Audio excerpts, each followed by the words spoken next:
हमारे Indian currency 200 के note में भी सांची स्तूप बना हुआ है, जो हमारे सबके हाथों से रोज होके गुजरता है।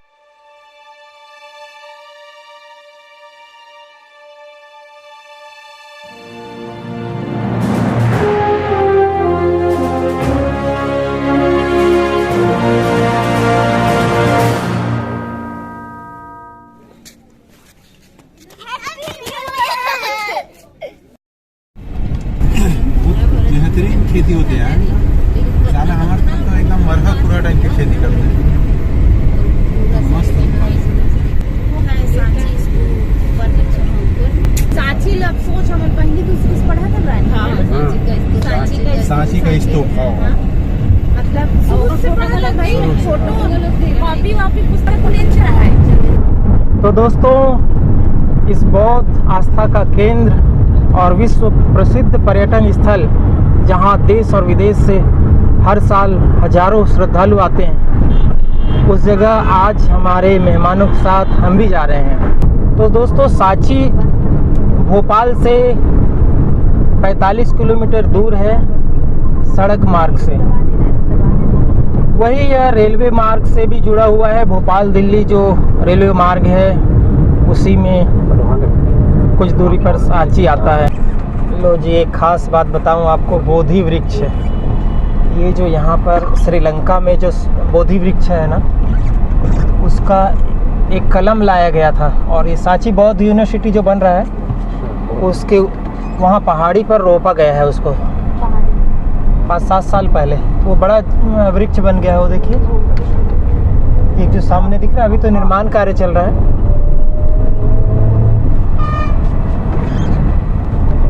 पहाड़ी पर है, पीपल के वृक्ष दिख रहा है ना, पीपल के वृक्ष जैसा वही है।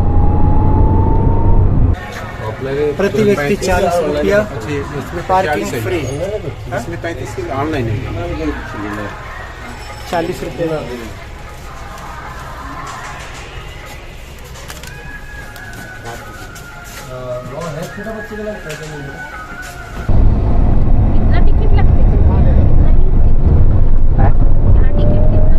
तो दोस्तों, मध्य प्रदेश की राजधानी भोपाल से एक जन के 40। जो पड़ोस का जिला है रायसेन, उसका जो कस्बा है सांची, उसी के एक पहाड़ी पर है सांची का बौद्ध स्तूप। यह सांची विदिशा जिला मुख्यालय से मात्र 11 किलोमीटर दूर है। इस पहाड़ी पर स्थित बौद्ध स्तूप सहित मध्य प्रदेश के विंध्य सतपुड़ा पर्वत श्रृंखला के आसपास बौद्ध स्तूपों और बौद्ध भिक्षुओं के प्राचीन आश्रय स्थल मिलते रहे हैं। देश भर में विद्यमान बौद्ध स्थलों स्मारकों में सांची के इन बौद्ध स्तूपों का विशेष स्थान है। उमरिया जिले के बांधवगढ़ में हाल ही में एएसआई ने 26 मंदिर, 26 गुफाएं, 2 मठ, 2 स्तूप, 24 शिला अभिलेख, 46 कलाकृतियों को खोजा है, जिसमें से अधिकतर बौद्ध धर्म से जुड़े ऐतिहासिक और रोचक इतिहास बताते हैं। वो दिखा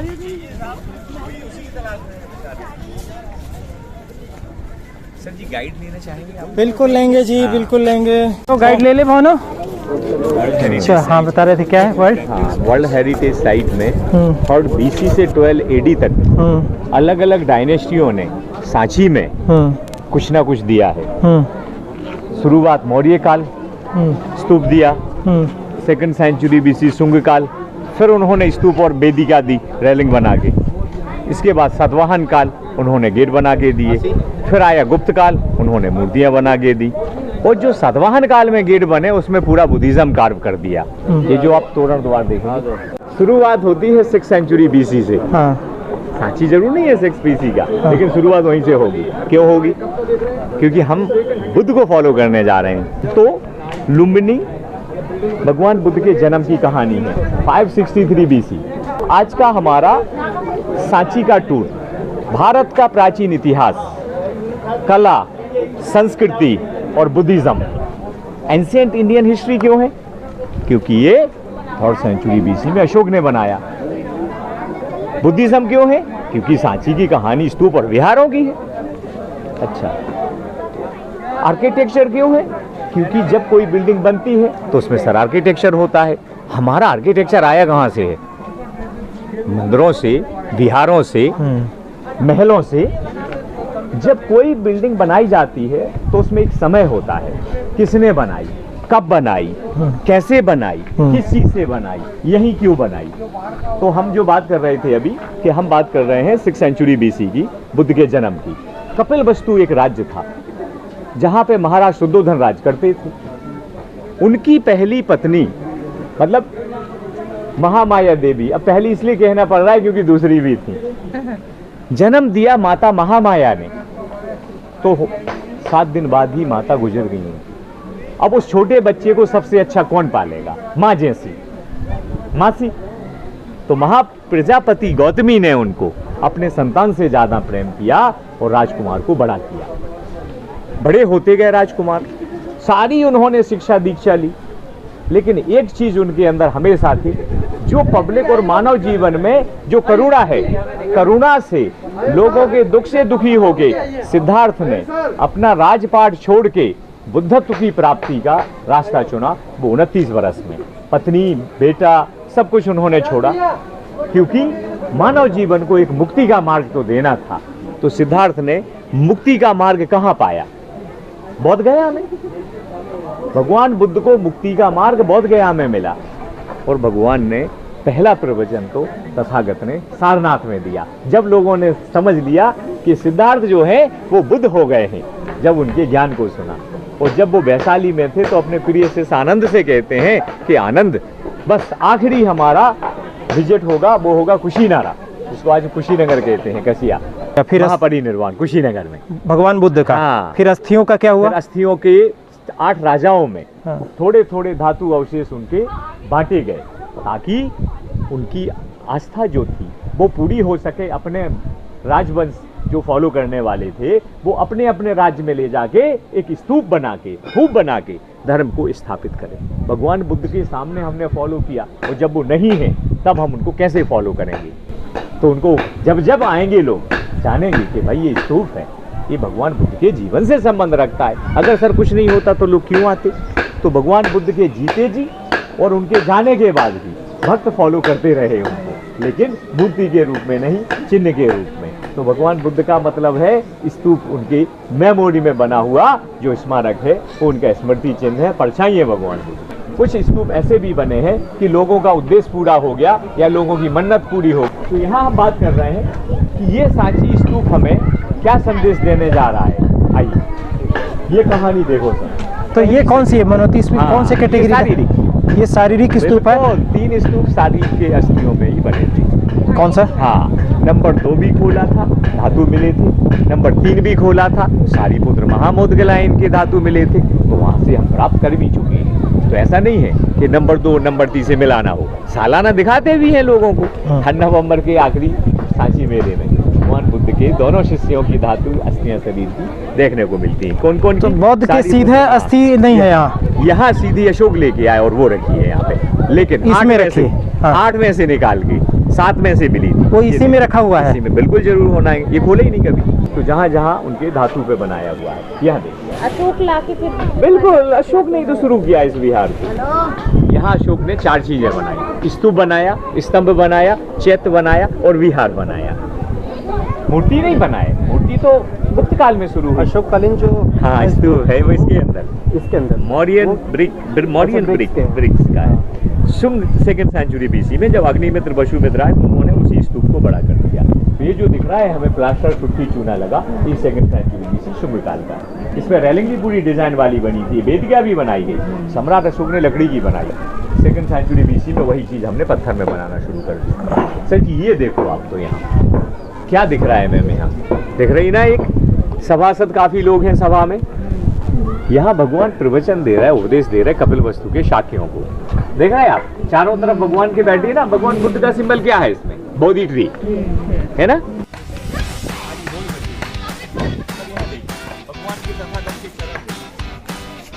एक एक डिजाइन को देखते जाना आप।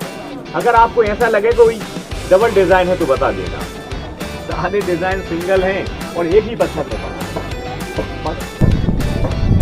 देख रहे हैं आप, जमीन से देखिए, ये बीच में अम्ब्रेला दिख रहा है, ये सतवाहन। ये कौन सा द्वार है? ये पूर्वी तोरण द्वार। अच्छा जी जी, आगे ये देखो, ये पंख वाले शेर दिख रहे हैं, क्या कहते हैं बेटा इसको? ग्रिफिन। कपिलवस्तु में महाराज शुद्धोधन का महल है और महल से सिद्धार्थ निकल के जा रहा है। देख रहा है घोड़ा निकल के जा रहा है, अम्ब्रेला है ना उसपे, वो घोड़े के पैर क्यों नहीं दिख रहे हैं? उसके सामने लोग दिख रहे हैं ना। और एंड में देखो सिंगल ही चला गया, क्योंकि सिंगल ही आया था, सिंगल ही चला गया। ये पूरी लाइफ साइकिल दिखाई गई है, देख रहे हैं। इधर आओ। इसी सोच से प्रभावित हुए ना सम्राट अशोक भी प्रभावित हुए। क्यों नहीं? मार्शल के समय जब उनने कंजर्वेशन करवाई पलक की लगी। कौन से सन में? हाँ 1912 से 1919 तक। अच्छा, तो ये जो ब्रिटिश एक बहुत अच्छा काम किए थे सर जॉन मार्शल। 1912 से 1919 तक यहाँ रह के कंजर्वेशन, हाँ वो तो पुराना है दाना, 3 पीस वाले हमने लगाए हैं, क्योंकि बहुत 600 साल की कंडीशन में डैमेज थे। तो ब्रिटिश जो मार्शल जो है, हाँ मार्शल ने फादर ऑफ द एंग्लो जापानी, उन जैसा अल्टीमेट काम उस समय किया है 100 साल पहले। हाँ कनिंघम ने किया था एक्सकेवेशन का। कितना ऊंचा था पिलर? एक ही पीस 42 फीट हाइट, एक ही पत्थर था, 1 पीस। कहाँ का पत्थर है? Chunar sandstone from Mirzapur. इनके ऊपर 4 सिंह थे, तो नीचे संग्रहालय में है। अशोक पिलर में अशोक चिन्ह, सिंह चारों के 4 शेह मूर्ति थी ना इसके ऊपर, वो संग्रहालय में रखे हुए हैं। तो अशोक स्तंभ जो बोलते हैं, यही था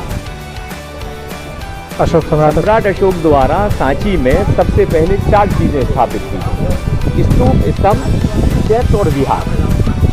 इसके बाद एडिशन होता गया तोरण का, वेदिका का। ये गुप्त काल में बना हुआ एक मंदिर देख रहे हैं आप, खाली है लेकिन जरूर रहा होगा उसमें मूर्ति। तो पहले मंदिरों की शुरुआत मानी जाती है गुप्त काल की, चाहे वो देवगढ़ का हो, हाँ लगभग 4वीं-5वीं सदी एडी का। गेटवे साउथ जमीन में पड़ा हुआ, जितनी भी कार्विंग्स मिल गई सर वो तो लगवा दी, और जो नहीं मिला वो प्लेन पत्थर इतना जोड़ना लेके जाता है, क्योंकि पूरी शिक्षा जो है वो लिखित है। अगर खाली बातों में होता तो मैं प्रमाणित कर पाते नहीं, लिखी हुई शिक्षा जो है वही प्रमाणित होती है। तो जब चाहो भाई देख लो ये चीजें हमारे यहाँ ईसा के पहले की बनी हुई। तो जी बाद में मंदिर की कैसी शैली हो गई? मंदिर अलग अलग टाइप के बने थे। शुरू में फ्लैट रूफ होते थे, बाद में मंदिर कैसे बने? शिखर वाले। दक्षिण भारत की द्राविडियन शैली। अपना देश तो पिक्चर ऑफ कंट्री, इस दुनिया को जोड़ के रखा था, रोमन से लेके। भावना थक गई दोस्तों सुनते सुनते। कहाँ नहीं फैला। वैसे भावना की रुचि जो है खंडहर और इतिहास में ज़्यादा नहीं होती है, प्राकृतिक जगहों पे टूर करने की ज़्यादा होती है। फिर भी सुन रही है, क्योंकि सम्राट अशोक की कहानी तो बड़ी रोचक थी। ऐसे ही देख रहा है ये पूरा, वैसे स्तूप जो है ना, अर्धगोलाकार गुंबद जो है ना, ये अंदर से बिल्कुल भरा हुआ है, खाली नहीं है। क्योंकि खाली होता तो कोलैप्स हो जाता, लेकिन भरा हुआ है पूरा। तो स्तूप के अलग अलग पार्ट होते हैं सर। सबसे ऊपर क्या होता है? छत्रावली, देख रहे हैं ना, ट्रिपल अम्ब्रेला। और जिस पिलर में अम्ब्रेला लगे होते हैं उसको यष्टि कहते हैं। और ऊपर एक चौकोर रेलिंग देख रहे हैं आप, उसको हर्मिका कहते हैं। और बीच में ये जो डोम देख रहे हैं इसको अंडभाग कहते हैं। ये जो बीच में रेलिंग देख रहे हैं आप, इसको मेधी कहते हैं। और जो जमीन से जुड़ी है इसको भूवेदिका कहते हैं। ये वेदिका स्तंभ है, और ये तिरछे पत्थर जो लगे ना, ये सूचियां हैं, ये हॉरिजॉन्टल। और फिर ये तोरण द्वार है ना। एक मिनट नीचे जो है उसमें, हाँ भूवेदिका, मध्य में मेधी, ऊपर हाँ ऊपर हर्मिका। और सांची स्तूप 16.46 मीटर है, एक्सक्लूडिंग अम्ब्रेला। और 36.60 डायामीटर है। तो जो प्रदक्षिणा ली जाती है वो नीचे से लिया जाता है या ऊपर? प्रदक्षिणा अपने पहुंचने के हिसाब से है। कोई बाहर से भी करता है, हमारे यहाँ जब लद्दाख से लोग आते हैं, कोरिया से आते हैं, बाहर वाले में कर लेते हैं, फिर एक बीच वाले में कर लेते हैं अंदर से, फिर सेंटर तक जाते हैं। और ऊपर जाने का तो होता ही नहीं। ये देखो, कभी आप नालंदा जाइए सर, पूरा नालंदा ऐसे ही बना हुआ है। छोटे छोटे से कमरे होते थे सर, भिक्खु निवास यहाँ पे। और ज्यादातर कितने महीने रुकते थे? वर्षावास मैम, बरसात के 4 महीने, 8 महीने तो विहार करते थे। हाँ क्यों नहीं होगा? 4वीं सदी 5वीं सदी की सिरपुर महोत्सव, कितनी मूर्तियां हैं भगवान की वहाँ पे। तो उस समय तो सर ऐसा भी है, छत्तीसगढ़ के सिरपुर में भी है, लेके बामियान तक, जहाँ हम लोग जा चुके हैं। श्रीलंका से लेके थाईलैंड तक देखें तो मिलना ही चाहिए ना, क्यों नहीं मिलेगा? तो फाइनली ये है कि जिसको धर्म की किताबों में उससे भी मिलता है ज्ञान, इतिहास की किताब है उससे भी मिलता है ज्ञान, और जिसको साइंटिफिक है वो खोज करके एक्सकेवेशन करके भी टेस्ट करवा लेता है, उससे भी मिलता है। दिखाओ सर, आप लोगों का एक खड़े हो, फोटो ले लेते हैं, पूरा आ जाए यहाँ से। हाँ,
भोपाल टूर छत्तीसगढ़ से आप आए हैं, मध्य प्रदेश और राजस्थान भी गए थे।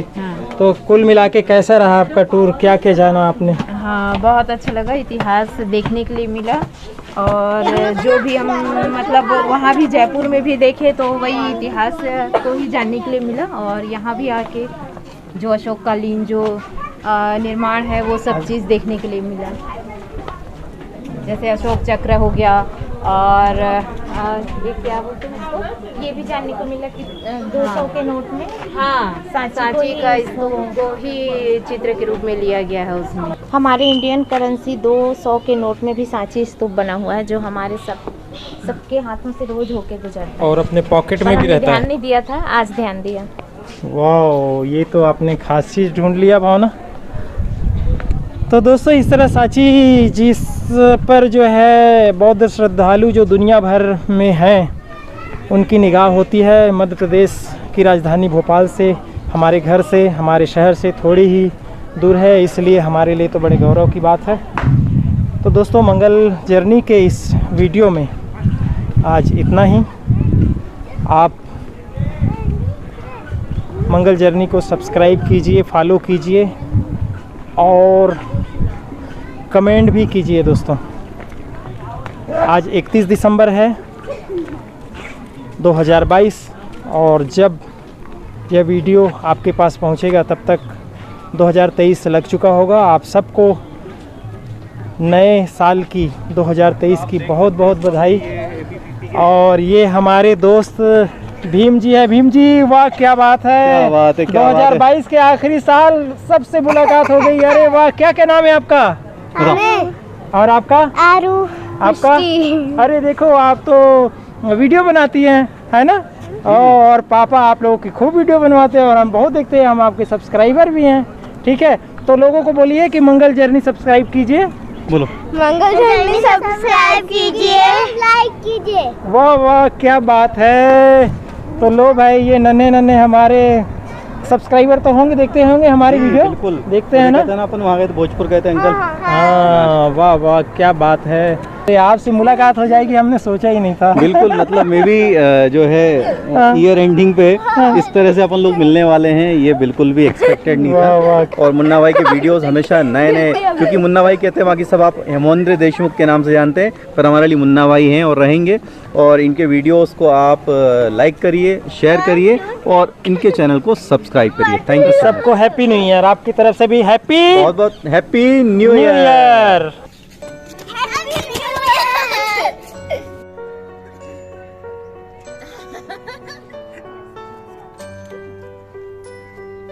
Bye bye, happy new year. Happy new year, bye bye. कैसे आया उसको सेंड करना चाहिए जी सारा ना। चलो, bye bye Bhopal, bye bye MP, बोलिए बाय।